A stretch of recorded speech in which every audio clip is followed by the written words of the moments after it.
Buenas noches, Europa. Buenas tardes, América. Este martes 19 de marzo empezamos con la trampa sin salida en la que se ha convertido el Brexit para Theresa May. Lo hacemos en unos instantes. Antes, los titulares. Theresa May se queda sin recursos para intentar salvar su Brexit. La UE mantiene su posición y le exige que justifique una prórroga. El Papa Francisco rechaza la dimisión del cardenal Barbaran, condenado por silenciar casos de pederastia en su diócesis de Lyon. De Mozambique a Zimbabue y Malawi, el ciclón Idai deja un reguero de muerte y destrucción con centenares de fallecidos.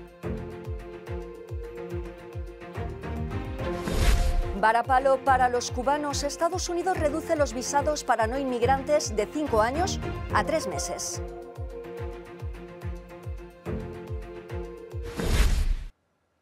Las cosas se ponen cada vez más difíciles para Theresa May, mientras Bruselas se aferra a su acuerdo. Michel Barnier insiste en que una prórroga larga deberá estar ligada a un nuevo proceso político. John Bercow enreda aún más el complicado laberinto del Brexit. La intención de Theresa May de someter a una tercera votación su acuerdo de salida con la Unión Europea se ha dado de bruces con el no del presidente de la Cámara de los Comunes, que ha recordado que, según dictamina la ley, el Gobierno no puede proponer una votación sobre una cuestión que ya haya sido rechazada 2 veces. Una sentencia que ha convertido a Bercow en el foco de todas las miradas y cámaras.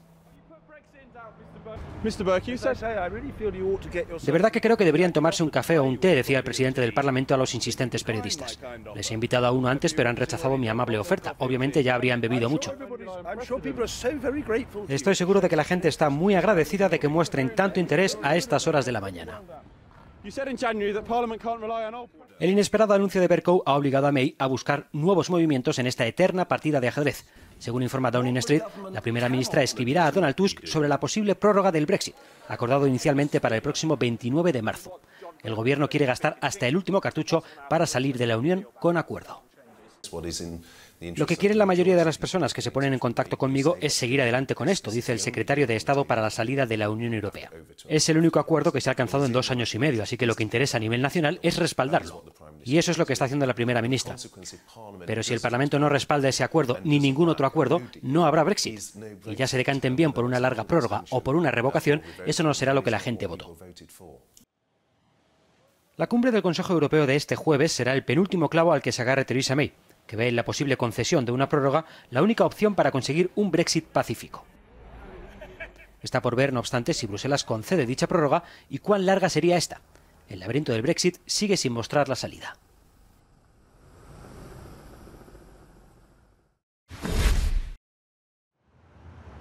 La UE a espera del plan de Brexit de Theresa May con una mezcla de cansancio y escepticismo. La paciencia de los 27 la ha expresado reiteradamente este martes el negociador jefe de la Unión Europea, Michel Barnier. Explica que para hablar de prórroga es necesario saber para qué, por cuánto tiempo y con qué coste político y económico para cada país de la Unión Europea. Esperamos saber qué va a pedir la señora May, si una prórroga larga o una prórroga corta y especialmente por qué motivo lo va a pedir. No prejuzgaré la respuesta de los líderes europeos. Existen varias fórmulas. Los líderes europeos juzgarán la respuesta que tienen que dar en función de la petición precisa, que será hecha por la señora May, y de la justificación de esa prórroga. Les recuerdo que una prórroga es también una prórroga de la incertidumbre. Son varios los dirigentes europeos, entre ellos el ministro español de Exteriores, José Borrell, los que creen que lo menos dañino sería que la Cámara de los Comunes aceptara un plan de May preciso y se le concediera una prórroga de algunos días para aplicarlo. Lo contrario significaría indefinición a largo plazo. La canciller alemana Angela Merkel también se prepara para la cumbre del jueves en Bruselas y con el resto de los dirigentes europeos necesita que May concrete. Pelearé hasta el último minuto del 29 de marzo por una salida ordenada. No tenemos mucho tiempo para eso, pero todavía quedan algunos días. Y en estos momentos me siento totalmente incapaz, incluso para especular sobre mi decisión del jueves, porque todo dependerá de lo que presente Theresa May.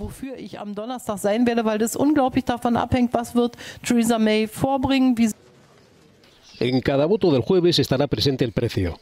El Banco de España estima que un Brexit sin acuerdo restaría 8 décimas al PIB español en 5 años. En Holanda se multiplican los homenajes a las víctimas de Utrecht y toma fuerza la hipótesis de un acto terrorista. El primer ministro holandés Mark Rutte, acompañado del ministro de Justicia y Seguridad, depositaron este martes flores en el lugar donde tuvo lugar el atentado de este lunes en Utrecht. Las autoridades holandesas han comunicado que están investigando seriamente un motivo terrorista del asalto en el tranvía de Utrecht, incluida una carta encontrada en el coche de fuga del principal sospechoso, Gokman Tannis. El Congreso ha guardado un minuto de silencio en recuerdo a las víctimas y la oposición ha preguntado al gobierno por los antecedentes penales de Tannis. El hombre de 37 años de edad y nacido en Turquía ha sido interrogado este martes por la policía. Hay otros 2 detenidos en relación con el ataque de este lunes en el que murieron 3 personas y 7 resultaron heridas, 3 de ellas de gravedad. El ataque ocurrió el lunes a las 11 menos cuarto de la mañana en la zona oeste de Utrecht. La policía difundió una foto a través de Twitter del principal sospechoso en un tranvía con un abrigo azul. Este martes el primer ministro holandés ha dicho en el Congreso que lo ocurrido en Utrecht no es un mal sueño, sino una dura realidad. El Papa Francisco ha invocado la presunción de inocencia para no aceptar la renuncia del máximo representante del Vaticano en Francia. Ha sido el propio cardenal Barbarin quien ha dado un paso atrás. El Papa rechaza la dimisión de Barbarin. Francisco ha rechazado la dimisión del cardenal Philippe Barbarin, aunque no volverá a la diócesis de Lyon. Condenado en Francia por encubrir abusos sexuales a menores de un sacerdote bajo su mando, el que fuera arzobispo y máxima autoridad de la Iglesia Católica en Francia no volverá a su función. La fórmula vaticana para su apartamiento es retiro temporal como encargado de la diócesis. El cardenal Barbarin no dimitió hasta hacerse pública la sentencia que le condenó a 6 meses de cárcel exentos de cumplimiento por falta de antecedentes y a pagar una indemnización simbólica de €1 a 8 de las víctimas del cura que abusó sexualmente de ellos cuando eran niños. Nuevo desplante de Quim Torra. Mantiene los lazos amarillos, dice, por la libertad de expresión, sin tener en cuenta el sentir de la mitad de los catalanes. Concluye el ultimátum a Quim Torra sin que éste retire ni los lazos amarillos ni las esteladas. El aviso de la Junta Electoral Central al presidente de la Generalitat, al que daban 24 horas de plazo para que retirara los símbolos secesionistas de los edificios públicos, no ha tenido finalmente efecto alguno. El órgano electoral había advertido a Torra de que, de no hacerlo, incurriría en responsabilidades administrativas y penales, que podrían suponer multas y hasta la inhabilitación. El órgano electoral, que actúa para garantizar la legalidad de las próximas elecciones en España el 28 de abril, recordaba a Torra que los poderes públicos deben mantener una rigurosa neutralidad política. Torra ha decidido, no obstante, mantener los símbolos, asegura, para preservar la libertad de expresión, según han anunciado desde el Gobierno. No obstante, el presidente también ha solicitado un informe sobre esta cuestión al defensor del pueblo catalán, el Síndic, asegurando que seguirá las recomendaciones que éste le dé. Con incredulidad y resignación, así han recibido los kazajos la dimisión de su presidente. Temen que ahora se desate una lucha por el poder entre los clanes dirigentes. El presidente de Kazajistán, Nursultan Nazarbayev, anunció este martes su dimisión como líder del país centroasiático después de 3 décadas en el poder. Nazarbayev, de 78 años, ha liderado la antigua República Soviética desde 1989, primero como su líder comunista y más tarde como su presidente. En un discurso televisado se ha dirigido al país para anunciar por sorpresa su dimisión. He tomado la decisión, que no ha sido fácil para mí, de renunciar como presidente. También explicó que el presidente de la Cámara Alta asumirá el cargo de presidente interino del país hasta el final del mandato de acuerdo con la Constitución. Nazarbayev ha forjado una estrecha cooperación con empresas muy interesadas en los recursos energéticos del país bañado por el Mar Caspio. Pese a que Argelia veía la semana pasada cómo presentaba su renuncia el también eterno Bouteflika, su plan de transición no convence, por lo que sigue el pulso en la calle. Miles de argelinos toman de nuevo las calles para protestar contra la corrupción del régimen militar. Médicos, enfermeros, estudiantes y profesores han mostrado su rechazo a la transición ordenada hace una semana por el presidente Bouteflika. Mientras en Moscú el nuevo viceprimer ministro y canciller argelino Rantam Lamandra ha anunciado que la oposición podrá participar pronto en el proceso político del país.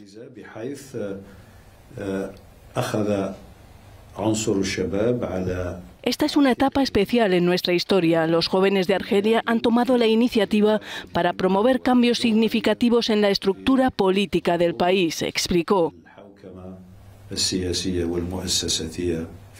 El titular de Exteriores ruso, Sergei Lavrov, afirmó por su lado que Rusia espera que las autoridades de Argelia puedan estabilizar la situación en el país. El pueblo argelino debe resolver sus asuntos internos basándose en su constitución y respeto a las normas internacionales. Al grito de "queremos que el régimen caiga", los manifestantes han mostrado su rechazo a la transición propuesta por Buteflika. El octogenario presidente señaló este lunes en una carta que su propuesta de reforma comenzará en breve, aunque la carta no aporta ningún dato nuevo relevante, salvo que pretende seguir en el poder. Tras arrasar Mozambique, el ciclón Idai deja un reguero de muerte y destrucción por Zimbabue y Malawi. En Mozambique, 4 días después de que el ciclón Idai golpeara el país, destrozando todo lo que encontraba a su paso, las proporciones del desastre son enormes. Comunidades enteras aisladas, daños en infraestructuras y dificultades para hacer llegar la ayuda de emergencia. Aunque el número oficial de fallecidos es de 222, la cifra, según el presidente de Mozambique, Filipe Nyusi, podría alcanzar los 1000. Caminé casi 30 kilómetros desde la localidad de Nyangu hasta Skyline, dice este mozambiqueño. No había puente, estaba destruido. Hoy hemos enterrado a 26 personas y el ejército está ayudando en las labores de rescate.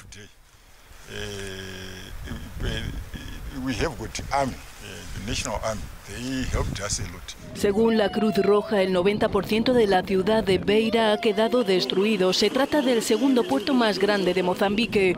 La ciudad se quedó sin luz e incomunicada durante horas. Tras golpear el litoral de Mozambique el pasado jueves por la noche, el ciclón Idai se desplazó a Zimbabue, dejando 89 fallecidos, y a Malawi, con al menos 150 muertos.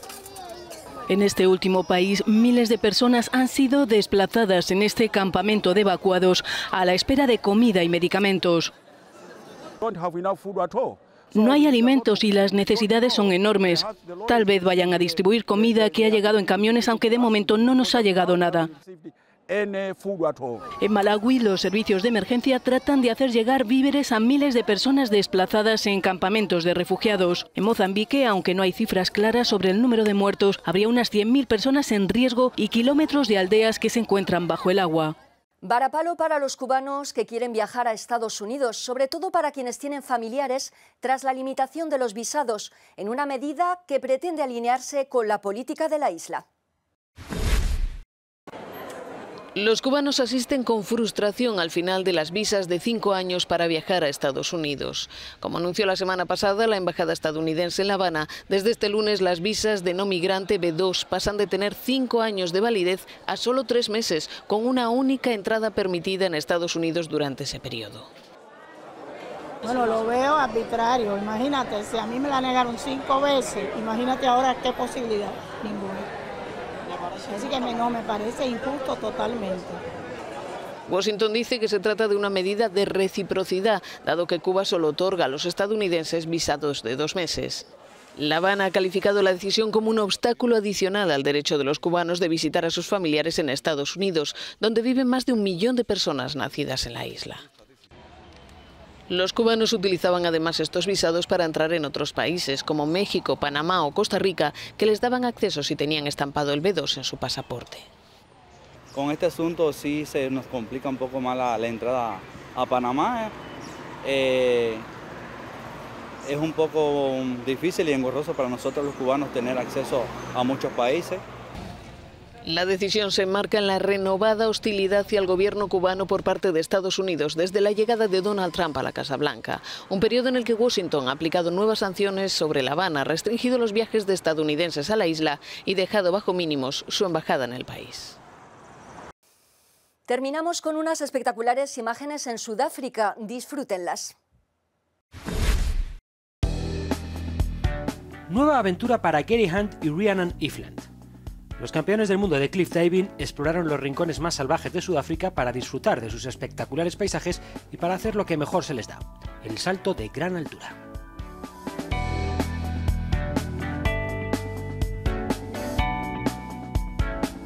A falta de un mes para que arranque una nueva temporada de las series mundiales de cliff diving, Hunt e Ifland han hecho pequeños los grandes acantilados y cascadas de la región de Drakensberg, con sus acrobáticas caídas libres desde alturas de hasta 27 metros a velocidades superiores a 85 km por hora.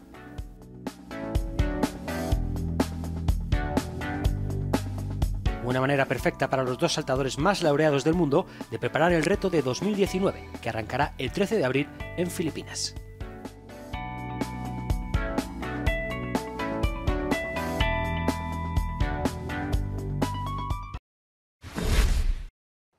Hasta aquí esta edición de Euronews Hoy dedicada a todos los Josés y Josefas, Pepas y Pepes y a todos los papás.